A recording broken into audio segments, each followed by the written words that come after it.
Assalamualaikum warahmatullahi wabarakatuh.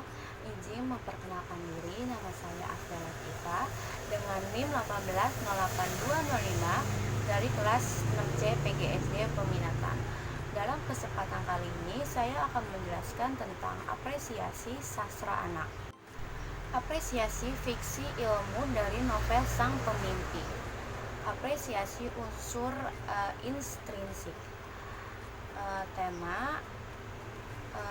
Tema yang diceritakan dalam novel Sang Pemimpi adalah persahabatan, kepercayaan, perjuangan, dan kekuatan mimpi serta keyakinan kepada Tuhan Yang Maha Esa.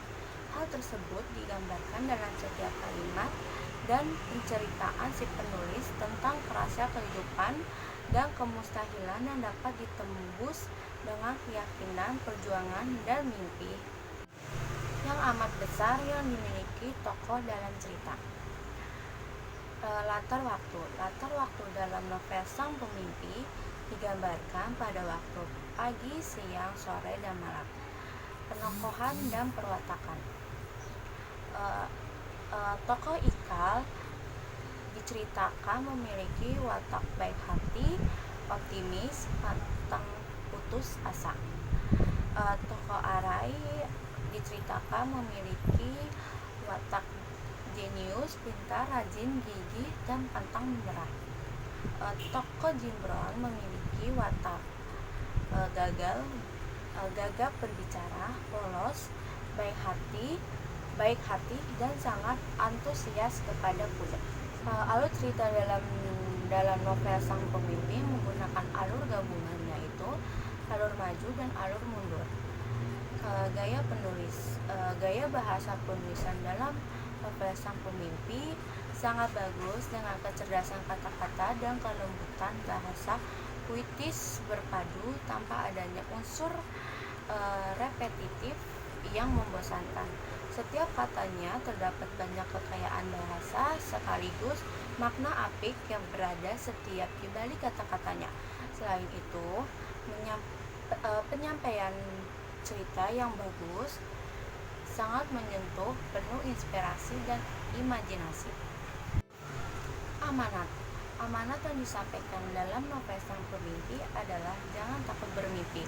Bermimpilah, yang pada prinsipnya manusia tak akan pernah dapat lepas dari sebuah mimpi dan keinginan besar di dalam hidupnya. Hal ini secara jelas dikisahkan penulis dalam novel Sang Pemimpi dengan maksud memberikan titik terang pada manusia yang memiliki mimpi besar namun terhalang oleh segala kekurangan. Sudut pandang dalam novel Sang Pemimpi adalah orang pertama, pelaku utama, di mana penulis memposisikan dirinya sebagai tokoh utama. Apresiasi unsur ekstrinsik. Nilai moral yang terkandung dalam novel Sang Pemimpi sangat kental. Sifat-sifat yang tergambar menunjukkan diri seseorang remaja tangguh dalam menyingkapi kerasnya kehidupan. Tokoh utama digambarkan sebagai sosok remaja yang memiliki watak yang cukup baik dan rasa setia kawan yang tinggi. Nilai sosial. Dilihat dari segi moral, novel Sang Pemimpi kaya akan nilai sosial. Hal ini dibuktikan dalam rasa setia kawan yang begitu tinggi antara ketiga tokoh Ikal, Arai, dan Jimbron. Masing-masing saling mendukung dalam membantu antara satu dengan yang lain untuk mewujudkan impian-impian mereka sekalipun hampir mencapai batas kemungkinan. Nilai adat istiadat. Nilai adat dalam novel Sang Pemimpi juga begitu kental terasa. Adat kebiasaan pada sekolah yang tradisional mengharuskan muridnya mencium tangan gurunya. Nilai agama dalam novel Sang Pemimpi juga secara jelas tergambar, terutama dalam bagian di mana ketika tokoh belajar dalam sebuah pondok pesantren. terdapat banyak aturan Islami dan petua-petua kiai yang begitu hormat mereka patuhi.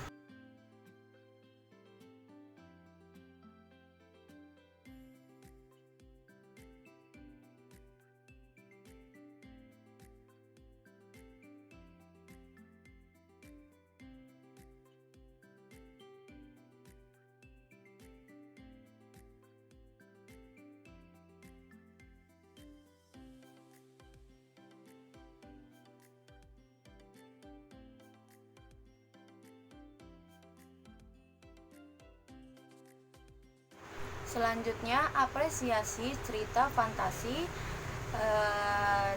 dari cerita sepasang saudara penyihir.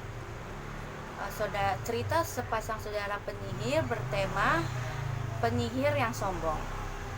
Alur ceritanya yaitu maju. Sudut pandang yaitu orang pertama. Cerita ini memiliki tokoh Niko, Arko, dan guru sihir. Assalamualaikum warahmatullahi wabarakatuh. Saya Siti Nurhayati dengan NIM 1803660. Pada kesempatan kali ini saya akan melanjutkan untuk menjelaskan materi yang telah dijelaskan oleh rekan saya, yaitu mengenai apresiasi cerita fantasi yang berjudul Sepasang Saudara Penyihir. Nah, selanjutnya yaitu ada watak penokohan. Watak penokohan dalam cerita fantasi ini terdapat 3 tokoh, yaitu yang pertama ada Niko. Niko di sini memiliki sifat keras kepala, angkuh, dan sombong. Nah, yang kedua yaitu ada Arko. Arko ini merupakan kebalikan dari Niko, di mana Arko memiliki sifat baik hati dan tidak sombong. Nah, yang terakhir yaitu ada guru sihir. Guru sihir di sini memiliki sifat baik hati dan penolong. Nah, itulah watak penokohan yang ada dalam cerita tersebut. Nah, selanjutnya yaitu ada amanat. Adapun amanat dalam cerita ini yaitu jangan pernah sombong atas apa yang kita miliki, karena segala sesuatu yang kita miliki adalah pemberian Tuhan yang Maha Kuasa, dan jangan gunakan kelebihan hanya untuk kesenangan, tapi gunakanlah untuk sesuatu yang bermanfaat seperti membantu orang lain. Nah, jadi amanat ini merupakan nilai-nilai yang bisa kita ambil dari cerita tersebut.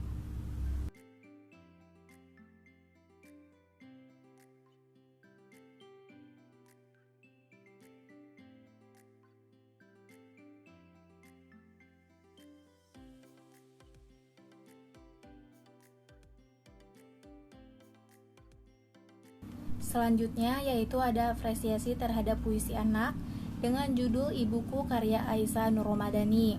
Nah, pada apresiasi puisi ini terdapat beberapa apresiasi. Yang pertama yaitu ada tema. Tema dari puisi Ibuku karya Aisyah Nurromadani ini memiliki tema sebuah perasaan kasih sayang seorang anak kepada ibunya. Jadi di sini sang penulis ingin menyampaikan sebuah kasih sayang seorang anak kepada ibunya. Nah, selanjutnya yaitu ada tipografi. Tipografi dalam puisi Ibuku karya Aisyah Nurromadani ini yaitu menggunakan tipografi puisi pada umumnya atau puisi modern dengan 1 bait berisi 4 larik. Nah, dalam puisi ini tidak ada yang berlebihan, hanyalah suatu perasaan kasih sayang seorang anak kepada ibunya yang mungkin membuat sang pembaca akan terbawa pada suasana yang lebih tenang, sedih, dan haru yang mendalam ketika membaca puisi ini. Nah, selanjutnya yaitu ada amanat. Seperti yang kita ketahui, amanat adalah nilai-nilai yang dapat diambil dari puisi tersebut.